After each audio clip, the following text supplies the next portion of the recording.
हमारा पत्नी घड़ा में पानी लेकर के जा रहे थे तो वही दीवार में टकरा के फूट गया। तब दिल में हुआ कि कितना पत्नी के घड़ा फोड़ दिया होगा। तब यही हमारा भावना में आया, जब तक तोड़ेंगे नहीं तब तक छोड़ेंगे। बहुत लंबा दंगल चलेगा रे तोर हमारा। ये दुनिया में इतना सारा काम है, वो सब छोड़ छाड़ के आपको पहाड़ तोड़ने का काम मिला है। भाई अपना अपना हुनर है। आप पढ़ाई लिखाई करते हैं, हम पहाड़ तोड़ते हैं।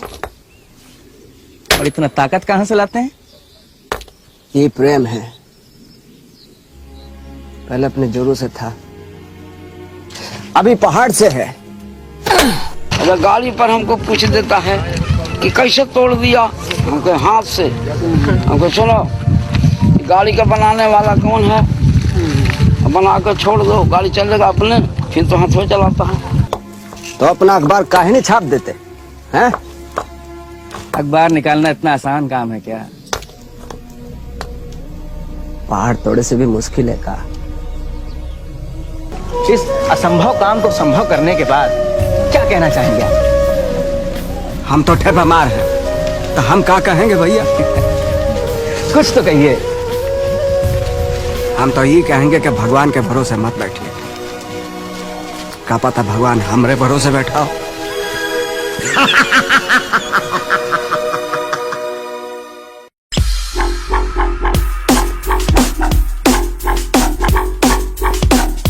दोस्तों, मेरे पीछे इस विशालकाय पहाड़ को देख रहे हैं आप। शायद दिखने में आपको बहुत ज्यादा विशालकाय नहीं लगता हो, लेकिन है। मैं इस जगह आया हूं और देखकर मैं इसको आपको बता सकता हूं। यदि मैं आपसे बोलूं कि जाइए इस पहाड़ से एक पत्थर उठा के लाइए, तो आप बोलेंगे यार ये मेरे बस की बात नहीं है। एक जमाना था जब लोग कहते थे कुछ नहीं मिल रहा है तो जा और जाके पहाड़ तोड़। इस ख्वाब को, इस सपने को हकीकत में तब्दील किया एक इंसान ने, जिस जुनूनी इंसान का नाम था दशरथ मांझी। वो इसी धरती से, जिसका नाम है गहलौर, और ये जगह जो है ये गया में आता है। गया स्टेशन से तकरीबन 30 किलोमीटर दूर ये जगह है। और इस जगह पे ये विशालकाय पहाड़ चारों तरफ, जैसे कि आपको दिख रहा है, ये जगह हुआ करता था। वैसे कहा जाता है इंसान जब जुनूनी हो जाए तो वो चांद तारे भी ला सकता है। ये पहाड़ क्या चीज है। इसी कहानी को बिल्कुल सच किया हमारे काका दशरथ मांझी ने, जिनकी कहानी को आज मैं अपनी जबानी बिल्कुल उस साइड से जहां पे उन्होंने उस कारनामे को अंजाम दिया आपको दिखाने जा रहा हूं। ये रास्ता बेशक दिखने में इस वक्त आपको बहुत आसान लगता होगा, और जब कोई काम हो जाता है तो हमें लगता है यार ये तो बहुत आसान था, हम भी कर सकते थे। सवाल ये उठता है कि उस काम को करने के लिए सबसे पहला कदम कौन उठाए, इनिशिएटिव कौन ले। समाज में ऐसी बहुत सारी चीजें हैं जो हम देखते हैं, हमें पता होता है कि ये गलत है, लेकिन हम कदम नहीं उठाते क्योंकि हमें डर लगता है। बीच में यदि नदी हो तो हम खुद तैर कर निकल जाते, उस पर पुल बनाने की बात कभी नहीं करते। उस महान शख्स ने इस जगह पर जब एक विशालकाय पहाड़ हुआ करता था, इस वक्त शायद आपको बहुत आसान लगता होगा, उसको काट कर बहुत आसान कर दिया। आज इस जर्नी को मैं आपको बताऊंगा वन बाय वन, वो कब, ऐसा कौन सा वाकया था जिस वाकया ने, जिस बात ने उसके दिल को छू दिया और उन्होंने ये प्रण ले लिया कि मुझे इस पहाड़ को काटना है। लेकिन मैं आपको बता दूं, ये है मेरे साथ गुप्ता जी। गुप्ता जी गया से लेकर आए, मुझे पटुआ टोली लेकर गए, अब गया लेके जाएंगे, और यहाँ तक लेकर आने में मुझे इनका योगदान है और इन्होंने मुझे यहाँ तक लाए, तो मैं इनका शुक्रगुजार हूँ। आपका बहुत बहुत शुक्रिया गुप्ता जी। दोस्तों, ये कहानी बहुत लंबी है, लेकिन मैं आपको संक्षेप में बताना चाहूँगा। बात 50s की है, जब दशरथ मांझी इसी पहाड़ के, पहले ये बहुत विशालकाय जंगल हुआ करता था, और उस पे चूंकि ये एक गरीब परिवार से थे और अपने जीवन यापन के लिए लकड़ी काटने पहाड़ों पे जाते थे और वहाँ काम करते थे। हालांकि इसके पीछे कई सारी मतें हैं, मूवी में भी दिखाया गया है, और मैंने भी आने से पहले काफ़ी स्टडी किया। दशरथ मांझी की जो पत्नी थी, धर्म पत्नी फाल्गुनी देवी, जिसे फाल्गुनिया के नाम से जाना जाता था, वो खाना लेके गई ऊपर, और जो आप देख रहे हैं ऊपर पहाड़ी रास्ता, अब तो ये नीचे हो गया, रास्ता बन गया, तो अब ये बहुत आसान लग रहा है। ये बहुत मुश्किल हुआ करता था, जैसा कि स्थानीय लोगों से जानने पे पता चला। तो जब ये गए वहां पर खाना लेकर, तो रास्ते में पाँव उनका फिसल गया और वो गिर गई और उनकी मृत्यु हो गई। वो कहते हैं कि जब इंसान जुनूनी हो जाए तो कुछ भी संभव है। दशरथ मांझी ने सोचा कि अब इस पहाड़ को ही काटते हैं, और इन्होंने शुरू किया इसको काटने। काटने का काम शुरू किया। गांव के लोगों ने कहना शुरू किया, ये मंझिया पागल हो गया है। मुसहर बोला जाता है इन्हें, ये मुसहरबा पागल हो गया है, ये किसी लायक नहीं रहेगा। धीरे धीरे गांव के लोगों ने उन्हें पागल घोषित कर दिया।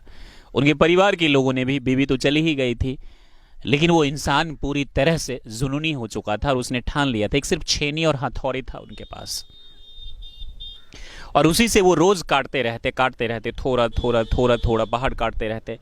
यहां तक कि जब अन्न खत्म हो गया तो गंदा पानी पी के, जैसे कि आपने मूवी में भी देखा होगा, और मूवी की पूरी बात से तो मैं इत्तेफाक नहीं रखता, लेकिन साहब कहीं ना कहीं ये घटना सच थी और ये हकीकत में यहां पर हुआ। पूरे 22 साल लगे इसको काटने में। दोस्त, आप 1 साल एग्जामिनेशन की तैयारी करते हैं और फेल हो जाते हैं तो आप कहते हैं कि यार मैं तो डिप्रेशन में चला गया, अब मेरे से कुछ नहीं होगा। वो इंसान जो कठिन परिश्रम 22 साल तक करता रहा, एक छेनी और हथौड़ी से। ताजमहल को भी बनाने में 22 साल लगे और इस पहाड़ को भी काटने में, लेकिन ताजमहल के पीछे एक बहुत बड़ा खजाना, बादशाहत, पैसे, नौकर, मजदूर तब जाकर के बने। मोहब्बत का पैगाम जिसे पूरी दुनिया में कहा जाता है, और इसे भी कहीं ना कहीं, लेकिन इसे बनाने के लिए सिर्फ 22 साल का समय, एक इंसान का जुनून और उसके पीछे उसकी कर्तव्य निष्ठा, जिसने इस महान पर्वत को जो है वो काटा और काट कर रास्ता आसान किया। बताया ये भी जाता है कि पहले जो ये रास्ता हुआ करता था, ये 26 किलोमीटर का ये रास्ता सफर करना होता था गांव वालों को। पहले बताया जाता है कि बाजार जाने के लिए, हॉस्पिटल, चूंकि ये एरिया जो है ये बहुत बहुत बहुत ही बैकवर्ड एरिया है, कोई नेता नहीं हुए यहां से जो इस एरिया पे ध्यान दे सके। वैसे तो 26 किलोमीटर का सफर था, लोग हॉस्पिटल टाइम से नहीं पहुंच पाते थे, मार्केट टाइम से नहीं जा पाते थे, ये चीज भी उन्हें खलती थी कहीं ना कहीं। तो इस जुनूनी इंसान ने धीरे धीरे धीरे धीरे, कहीं ना कहीं हम भी इनकी जिंदगी से प्रेरणा ले सकते हैं। अगर किसी भी सफलता के लिए कदम धीरे धीरे उठाया जाए तो एक दिन वो छोटा छोटा कदम जो है वो आपके महान साबित होगा और आप उस चीज को कर लेंगे। 22 साल ताजमहल को भी बनाने में लगा और 22 साल लगा इस विशालकाय माउंटेन को, पहाड़ को काटने में भी। लेकिन उस इंसान ने, उस जुनूनी इंसान ने काट दिया। हालांकि दुनिया ने उसे पागल घोषित कर दिया और अब इस रास्ते को उन्होंने केवल 6 किलोमीटर का बना दिया यहां से उस जगह जाने के लिए। अब यहां के लोग आसानी से कहीं जा सकते हैं। एक और खास बात मैं आपको बताना चाहूंगा दशरथ मांझी के बारे में। बताया जाता है कि उन्हें इंदिरा गांधी से मिलना था और अपनी बात उन तक पहुंचानी थी, क्योंकि उस टाइम में इंदिरा गांधी जी प्रधानमंत्री थी। वो इंसान सड़कों से और रेलवे ट्रैक से चलता हुआ दिल्ली पैदल चला गया और वहां जाकर के अपनी बात पहुंचाई। परिणाम तो उनके जीते जी कुछ भी नहीं हुआ, किसी ने उन पे ध्यान नहीं दिया, न बिहार सरकार ने न भारत सरकार ने। जैसा कि हमेशा से इंटेलेक्चुअल लोगों के साथ और महापुरुषों के साथ छलावा होता रहा है, जीते जी उन्हें कुछ नहीं मिलता और मरने के बाद उनके नाम की समाधि बना दी जाती है। यहां भी समाधि है, यहां भी उनके नाम का मंदिर है, हॉस्पिटल है, माफ कीजिएगा मंदिर नहीं है, समाधि है, हॉस्पिटल है, इनके नाम का पुलिस स्टेशन है, जो कि होना भी चाहिए, मैं इस बात से एग्री करता हूं। लेकिन इस जगह को चाहिए था एक और अच्छी जगह बनाना, जो कि अब तक नहीं हो सका। अभी भी ये जगह बैकवर्ड है, लोगों को बहुत फायदा हुआ। आप देख रहे हैं ये रास्ता इस वक्त कितना जो है वो आसान हो चुका है, लोग आ जा रहे हैं। लेकिन उस वक्त ये बहुत मुश्किल था जिस टाइम में इसे काट कर बनाया गया था। कहीं ना कहीं ये हमें बताता है कि कोई भी चीज इस दुनिया में असंभव नहीं है। आप यदि सोच लें तो वो चीज पॉसिबल है। मैं 1000 किलोमीटर दूर नोएडा से चलकर इसलिए यहां आया था, सिर्फ इस चीज को देखने के लिए कि ये इंसान जिन्होंने इसको काटा और बनाया रास्ता, वो कितना जुनूनी था और वाकई में होना भी चाहिए। तो दोस्तों, ये पहाड़ जिसको काटा दशरथ मांझी ने, ये उन्हीं की कहानी थी, प्रकाश सिंह आजाद की जुबानी, चैनल माय करियर डॉक्टर के जरिए। आपको हमें देखने के लिए आपका बहुत बहुत शुक्रिया। आपका समय शुभ हो।